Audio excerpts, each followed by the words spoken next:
Jai Radha Madhava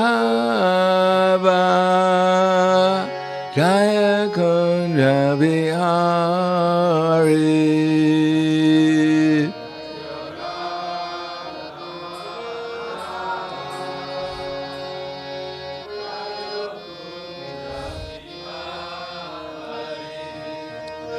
Jai Radha Madhava Jaya Kunja Vihari.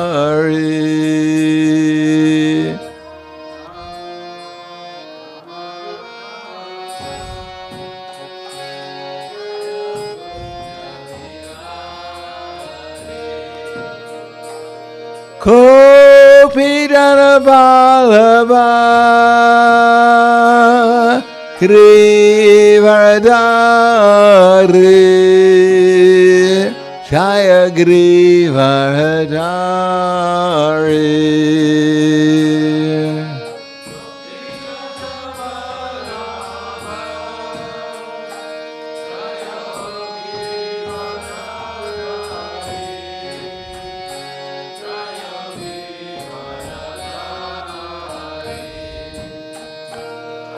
Kopidana Vallabha Grivaradari Jaya Grivaradari.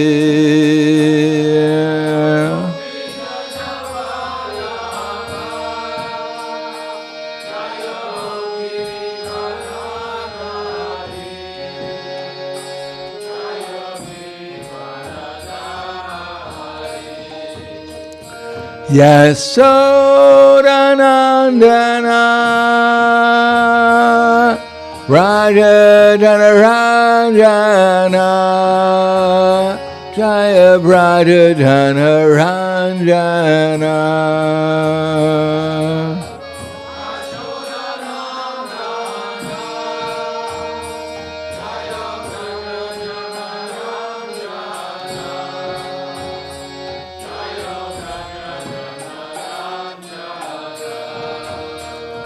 Yasodanandana Raja Dhanaranjana Jaya Raja Dhanaranjana.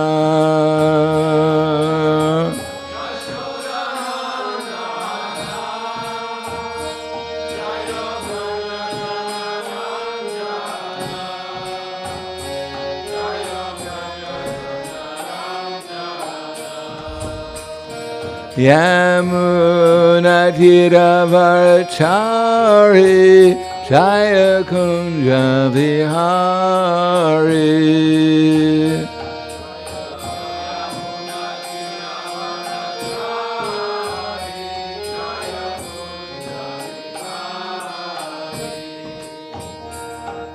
Yamuna Tiravarachari Jaya Kunja Vihari.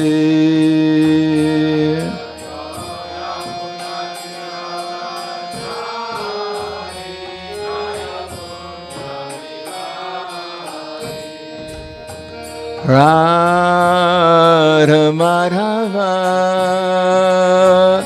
Jaya Kunja Vihari.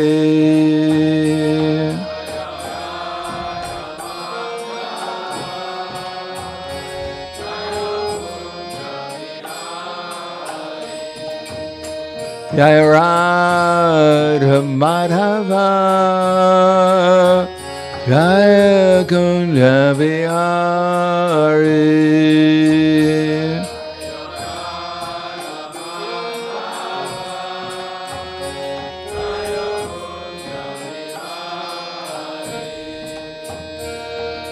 Kopidana Vallabha Grivaradari Jaya Grivaradari.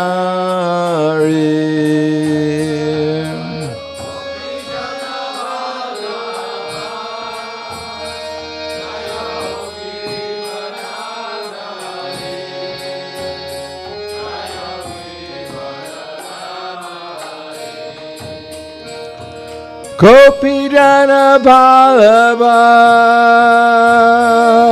Girivardhari Jaya Girivardhari.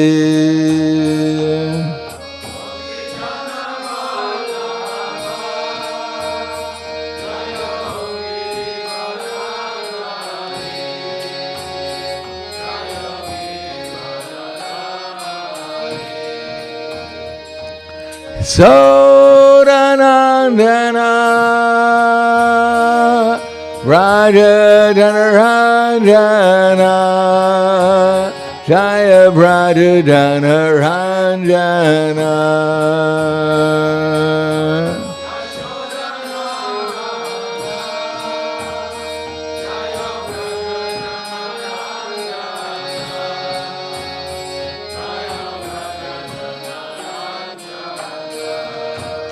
Yasodanandana Raja Dhanaranjana Jaya Raja Dhanaranjana.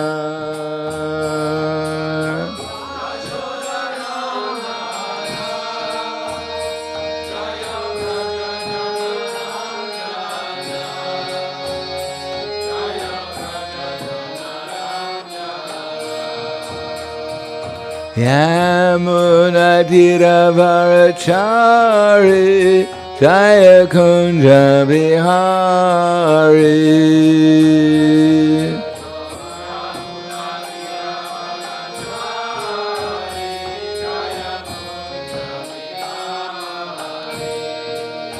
Yamunadiravarachari Jaya Kunja Bihari.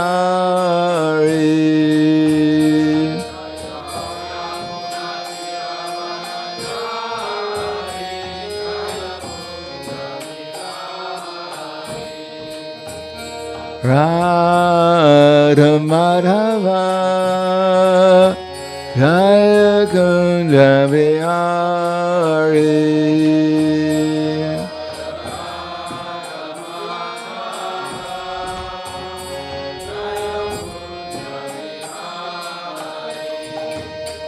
Jaya Radha Madhava Jaya Kunja Bihari.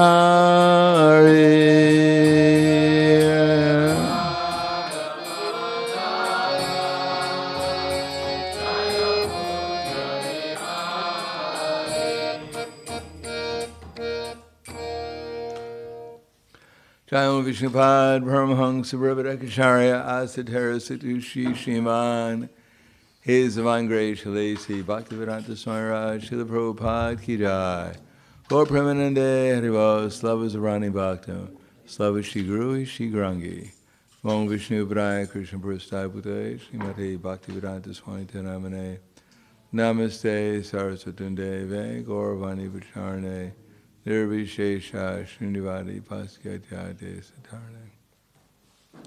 Om Agyan Timanandasya Gananjana Salakaya Chaksurum Militam Yena Tasmai Shri Guruve Namaha Shri Chaitanya Manobishtam Stapitam Yena Bhutle Swayam Rupa Kadamaya Tadati Swapadantikam Vandeham Shri Guru Shri Yuta Padakamalam Shri Gurum Vaishnavam Cha Shri Rupam Sagrajatam Sahagana Raghunatam Vitam Tam Sajivam Sadvaitam Savadutam Parijana Saitam Krishna Chaitanya Devam Shri Radha Krishna Padan Sahagana Lalita Shri Visakans Vitam Cha Hey Krishna Karna Sindhu Dinabandho Jagatpate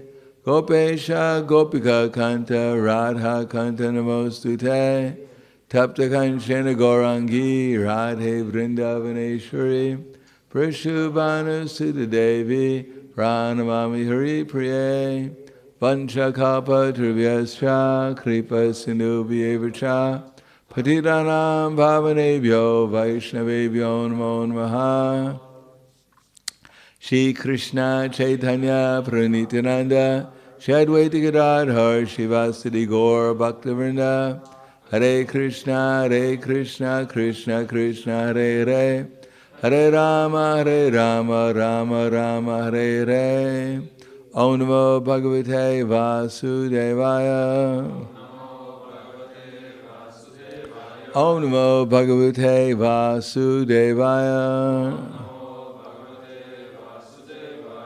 Om Namo Bhagavate Vasudevaya. Srimad Bhagavatam, Canto 8, Chapter 24, Matsya, the Lord's Fish Incarnation, Text 47. Jano Buddho Yamini Nija Karma Bandhanaha Sukhe Chaya Karma Samihate Samihite Sukham. It must be Chintamani. Yat Sevaya Tamvi Vidunot Ya Sanmatim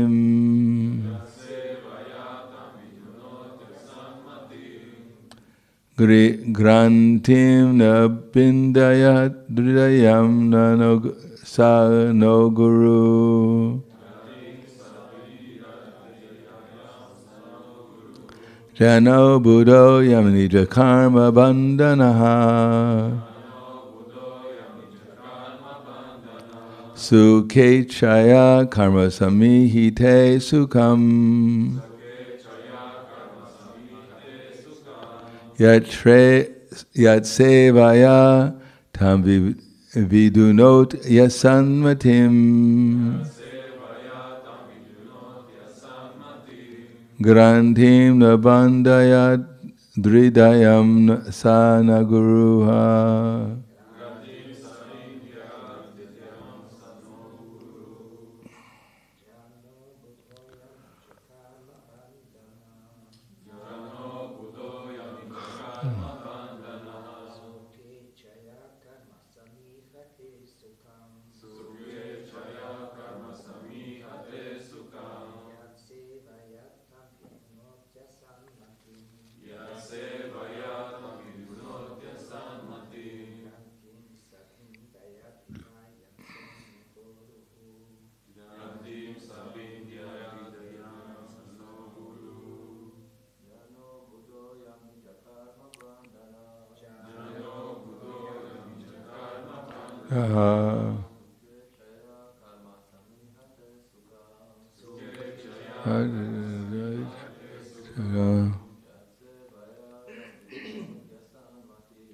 Sevaya tabi vinotya sanmatim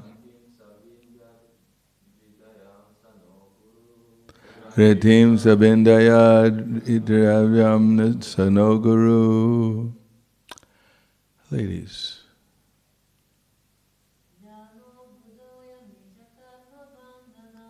No buddho yam nija karma bandhana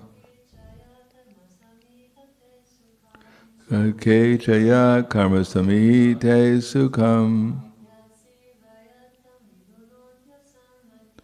Yat sevaya tabi virnotya sanmatim Krantim nabindaya dritamyam sanoguru. Jana, the conditioned soul subjected to birth and death. Abuddha, most foolish because of accepting the body as the self. Ayam he, nija karma bandhanaha,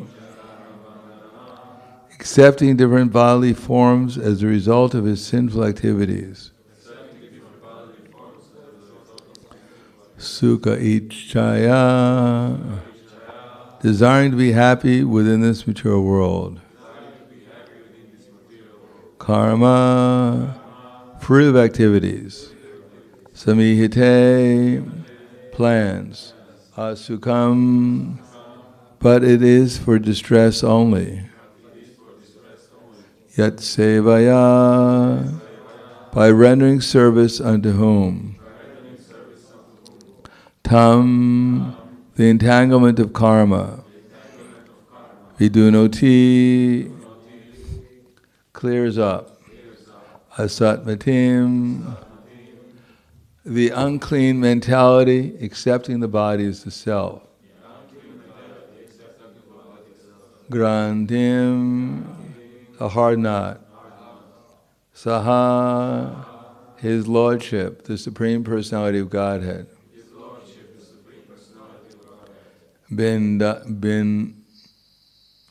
Bindyat, being cut off. Hridayam, in the core of the heart. Saha, he the Lord. Naha, our Guru, the Supreme Spiritual Master. Translation and purport by His Divine Grace, A.C. Bhaktivedanta Swami Srila Prabhupada. In hopes of becoming happy in this material world, the foolish conditioned soul performs fruitive activities that result only in suffering. But by rendering service to the Supreme Personality of Godhead, one becomes free from such false desires for happiness. May my Supreme Spiritual Master cut the knot of false desires from the core of my heart. Purport. For material happiness, the conditioned soul involves himself in fruitive activities, which actually put him into material distress. Because the conditioned soul does not know this, he is said to be in avidya, or ignorance. Because of a false hope for happiness, the conditioned soul becomes involved in various plans for material activity. Here Maharaj Satyavrata prays that the Lord sever the hard knot of false happiness and thus become his supreme spiritual master. We'll repeat the.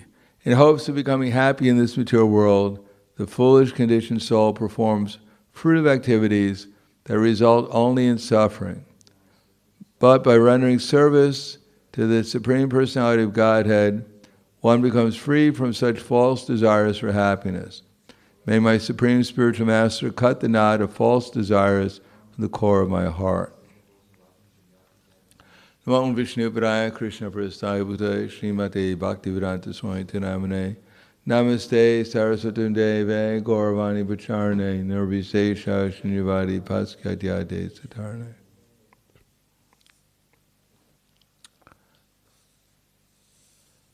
As it says here, that material life begins with desire.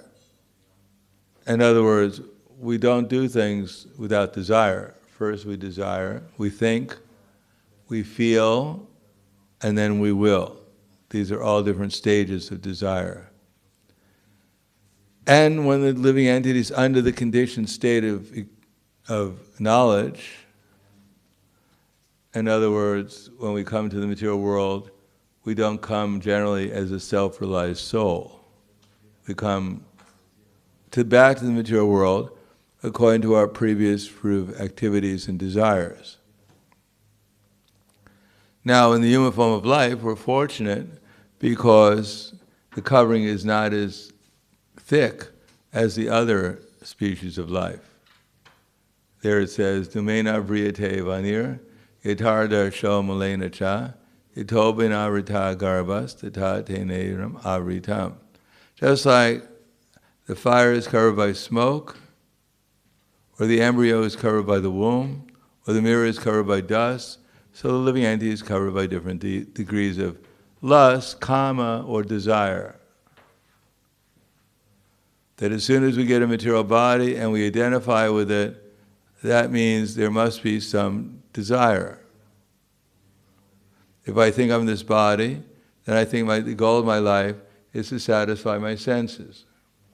Up until the end of life, according to Bhagavad Gita. It's not that at the end of life we say, all right, I give up. No more sense gratification. as that famous story of, which we all know, I'm sure, the king Akbar and his minister Vibal. King Akbar asked his minister, up until what stage of life does a man have sex desire? So Vibal said, up until the time of the last moment of death. So the king was quite surprised. How is this possible? The emperor, Akbar, how is it possible? I don't believe it. So Vibal said, don't worry, I'll show you. So one day Vibal came running in and said, come to this room and bring your young princess with you. So the king and the minister entered into the room of a man who was about to die, old man, about to die, and the old man paid no attention to them. But then the beautiful young princess walked in, and immediately the man stood up in his bed, winked at the princess, and then died. So the emperor was convinced, yes, it's true. That everyone is making plans how to become happy. And what is happiness? Pungsa striya maituni bhavam etam turam mritya garanti mahu ato griya kshetra sitapta vitar janasya moho yam ahang mameti. What has brought us into the material world is not usually a desire to save it. We didn't come here expressly like Shukadeva Goswami. Actually, he didn't even come here to save it. In any case, he didn't come as a conditioned soul. He was in the womb of his mother as a liberated soul. And when he walked out of the womb of his mother, he was indifferent to this material world. But he didn't specifically want to save the material world. So we didn't come here to save the material world. Everyone takes birth in the material world, generally speaking, unless you're Narada Muni, to exploit the material world. And that desire to exploit the material world means that the desire is there and the intelligence is there proportionally to exploit the material world. Now, in the lower species of life, there is no question of using one's intelligence for anything other than just eating, sleeping, mating, and defending. Human form of life, one can utilize this opportunity to hear about Krishna and possibly change one's desires from using the body for sense gratification to utilizing it for pleasing Krishna, devotional service. But if one doesn't have that opportunity, then naturally one can get more entangled than the animals can, or the lower species of life. Because a human being can spend his whole life trying to increase his material opulence. And then when he can't get happiness from increasing his material opulence, he falls into the mode of ignorance unless he gets proper guidance and falls into destroying his opulence. Starting a fight, starting a war, getting frustrated. Prabhupada said there was one wealthy man, he had so much money he didn't know what to do. So he started to take part of his chandelier, a very expensive chandelier, and just break it, taking pleasure in hearing the crystals break. Because they had nothing to do. Like in Western civilization, people become so degraded, they'll do any abominable activity.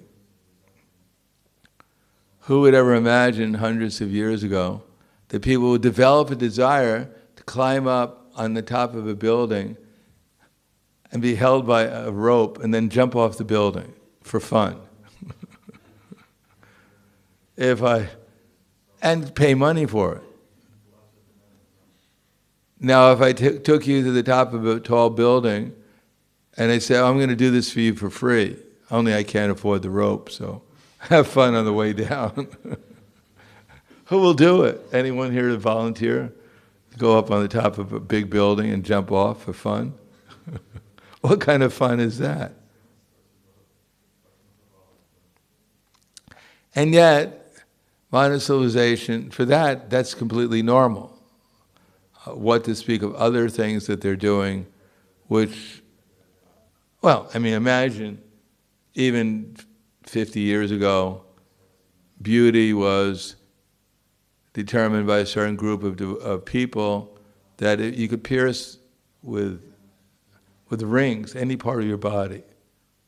Your nose, even your eyebrows, your tongue. They even put pearls, pierce their tongue with a pearl. Did you ever see that? Yes. You talk to someone, there's a big pearl stuck in their tongue. Tattoos all over their faces.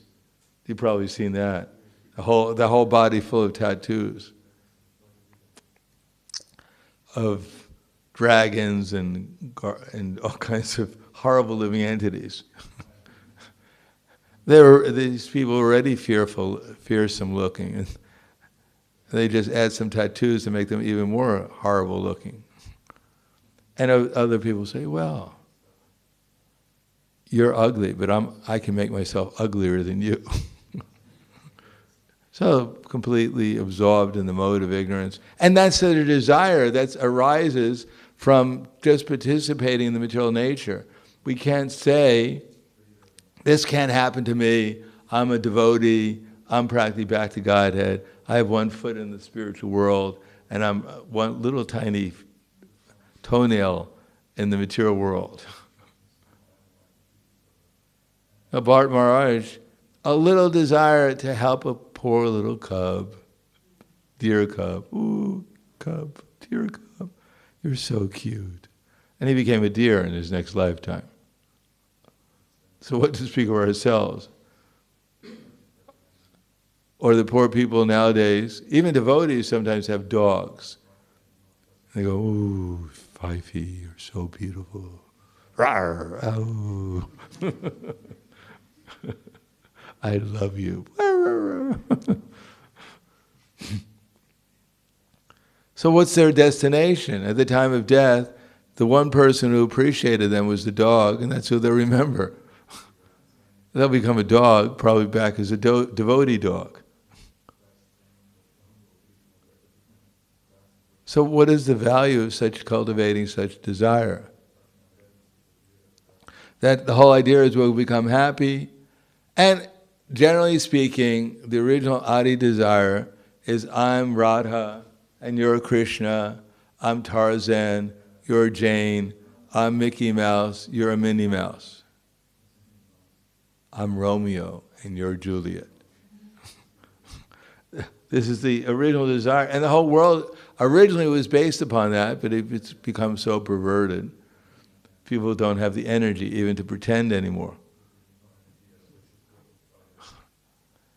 But in a normal culture, then there's something called romance, which is captivating because this Krishna is illusory energy. We can't say, I'm a nice person, I can't be captivated by the illusory energy. Like Lord Shiva, he wanted to see, he heard that Mohini Murti had bewildered all the demons. Now the demons are not ordinary personalities, they're also very powerful personalities who have committed austerity in order to get the power that they have. But Mohini Murti, Krishna's form as a beautiful woman, came and bewildered their minds to such an extent that they gave up the nectar that they worked hard for in order to achieve, in order to get practically immortality, long life. They gave it to this lady. And she said, I'm going to cheat you. And they said, no worries. It's really nice being cheated by a beautiful lady. That's what we're here for. The whole material universe is here to be cheated by a beautiful woman or a handsome man. That's what people live for. Please cheat me. I'm too peaceful. I need some excitement. Cheat me. Hit me harder. Tell me you love me as you pick my pocket.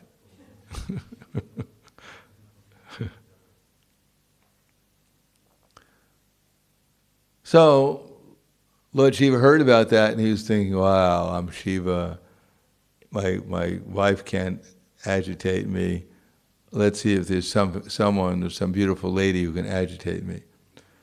So he said, all right, I challenge you, my dear Lord Vishnu, please show me your beautiful form of a Mohini Murti and see if you can capture my mind. So Krishna slightly smiled, and then she was sitting there with his wife right next to him.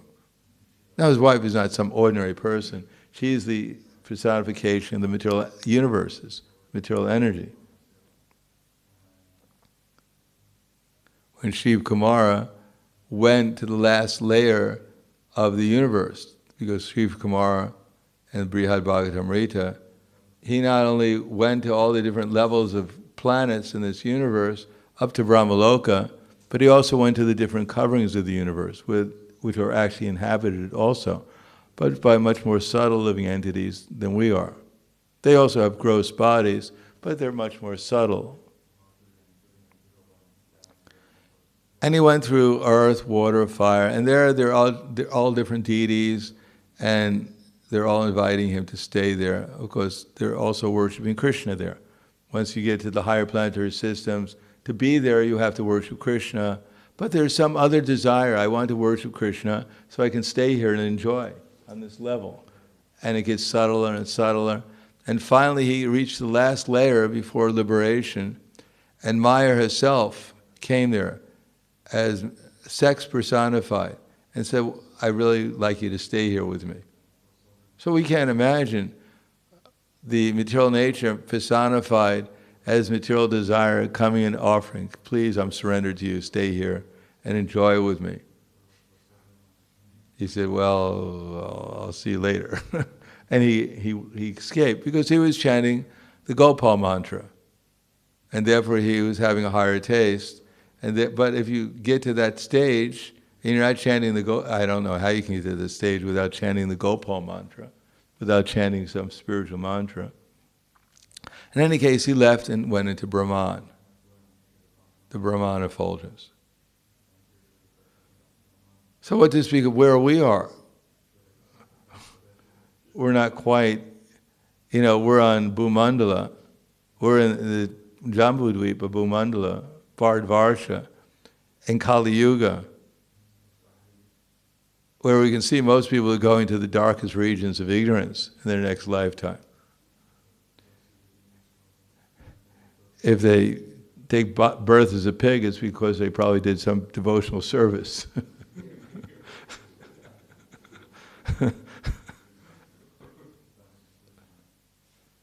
And what to speak of our poor selves, how much we can become allured by material desire. On the other hand, our only protection is the holy name. And not only the holy name, but to learn how to chant the holy name in such a way is that it actually becomes a holy name to us, not just another name. It becomes a spiritual name. We can experience, not only theoretically, but by experiential direct experience, how Krishna and his name are non-different. How by chanting his name, Krishna's name, then gradually Krishna will appear within us as in his forms, his quality, his pastimes. And all the while, our experience of the spiritual energy becomes more blissful, consistent, and more intense. And then we can actually understand what love is. Here, everyone is looking for happiness, all in the name of love. They're all talking about love. But ultimately, love is not very prominent in the material energy. It's like Narada Muni came to one hunter and told the hunter, my dear hunter, why are you killing all these animals? Don't you realize, he was a killer actually, he killed people. He said, why are you killing all these people? Don't you realize you're going to get some sinful reaction? You're going to have to suffer? So he said, no problem. I'm doing it. I have love for my family. They love me. I have to support them. And therefore, I'm obligated to do this. So Narada Muni told the killer, he said, very good. So please go to your wife and tell her, my dear wife, I love you so much. I'm doing all these sinful activities. Please, at the end of my life, please share one half of my sinful activities with me.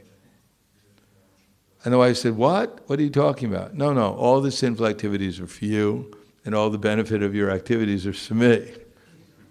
So the husband said, well, this is love. So then he went to his children. I'm doing so many sinful activities in order to support you.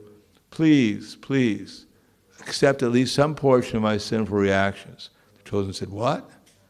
He said, you're meant to please us. We're not meant to please you. Get lost. And then finally he went to the dog. He figured the dog is faithful. He told the dog, I'm doing so many sinful activities. I'm giving you so much support. So please take some of my sinful reactions. So when the dog bit him, he knew that was the last straw. That was the end. And he became a renunciate. So we're talking about love, love, love, and we're getting simply problems on the basis of so much desire to be loved, and even our attempts to love others. Mostly it's all within our imagination. This person loves me, and I love this person. But when things are revealed, that actually in this material world, there's no, except the closest thing Prabhupada said is the love between a mother and her child. Because there's some selflessness there. Because what is a child going to do for you? I mean, it does a little bit, goes goo goo goo goo. Ah, that's about that maximum pleasure. The child smiles, and the parents go, "Oh, we're in heaven." Then he goes, "Ah, oh God, not that again! Shut up, you!"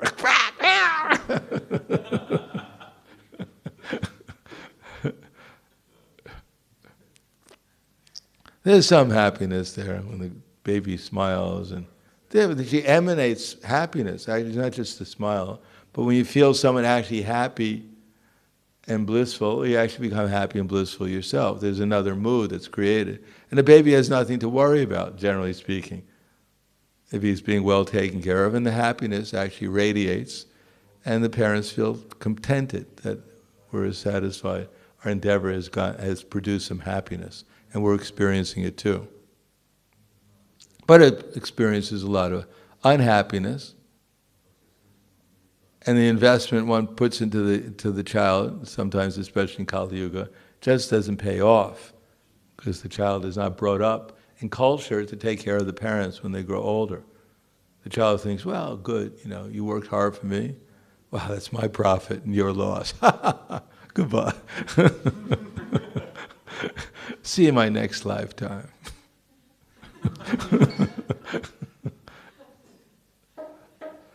So people make an investment, and therefore they put their parents in the old age home, they just get rid of them. And therefore people losing even the taste for taking care of their children. They think, this kid, I don't know where he came from, how he got the thing. We're not going to invest so much time and energy into it, because when we grow up, it's just going to put us into some old age home. We're trying to get rid of us too. So throw them out into the street, let them get an education there, learn how to become a good cat and dog, and we'll meet you in the next lifetime as a cat and a dog. So I'll stop there. Thank you very much. Are there any questions? Well, I had to end. I didn't want to end on such a thing, but just to keep the time right. What is the time now? I can't. For some reason, the clock is covered by flowers. Oh, there it is. It's almost 1:45. Any questions?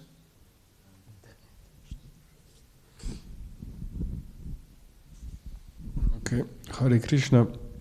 So there is a question from Avadhuta Raidasa. Madhavacharya says that various activities of bhakti are initiated from within by Lakshma Devi. And the question is, what do you think about this? Well, that's nice. If Lakshmi Devi was directing me, I'd be in bliss. rather than other things directing me. So yeah, Lakshmi Devi is a devotee.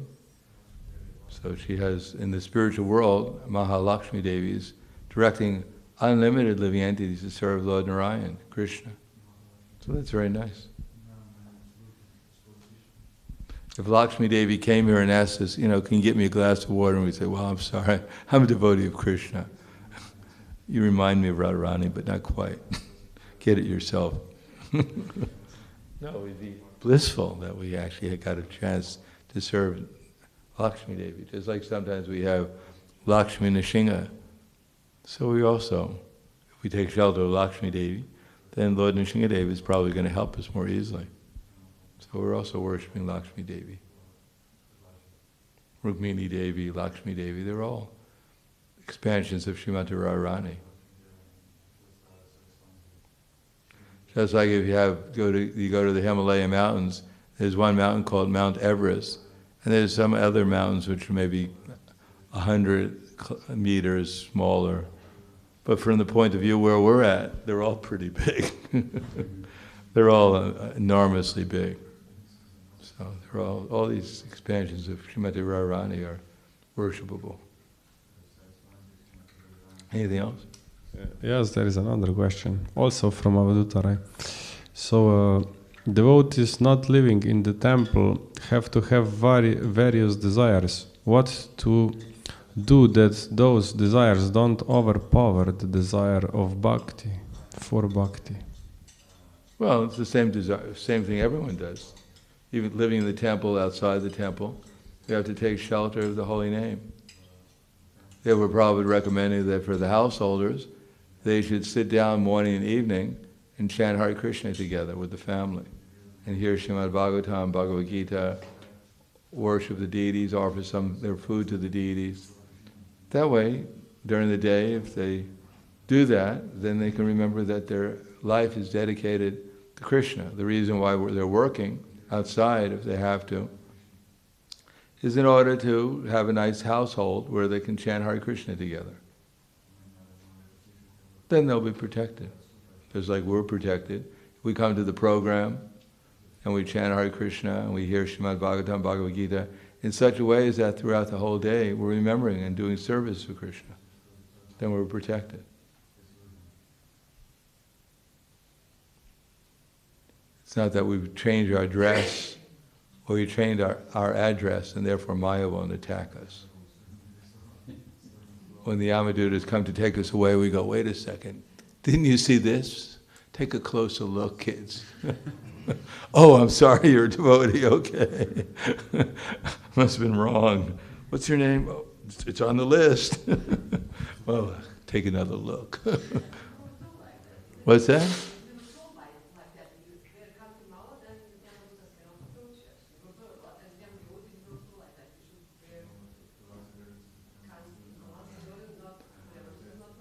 Oh, we live. So, yes, generally speaking, those who wear kanti mala. I mean, a lot of people have nowadays kanti mala. You can sell it to a butcher. Tell them, you heard the Yamadutas, right? Well, for just €5, we have a protection racket. No, some things, yes, wearing kanti mala is meant to. This is supposed to be a dog tag. That it's symbolizing that we're surrendered to Krishna and his representatives. We're the servant to the servant to the servant of Krishna. Now we put them on and we become a dog. They don't serve as our protection, they serve as really a dog tag. And when the Yamadutas come, they say, yeah, there's the dog. He has those beads on, we can recognize him. So they're meant, what we're doing externally is meant to encourage the internal consciousness. Not that we put it on, it's protection, it's emanating anti-Yamaduta radiation everywhere. The Yamadutas come, get him, ah! He has that collar on, it's anti-Yamaduta collar on, we can't touch the guy. It doesn't work like that. All right, Grantaraj Srimad Bhagavatam ki jai, Srila Prabhupada ki jai, Gaur Premanande.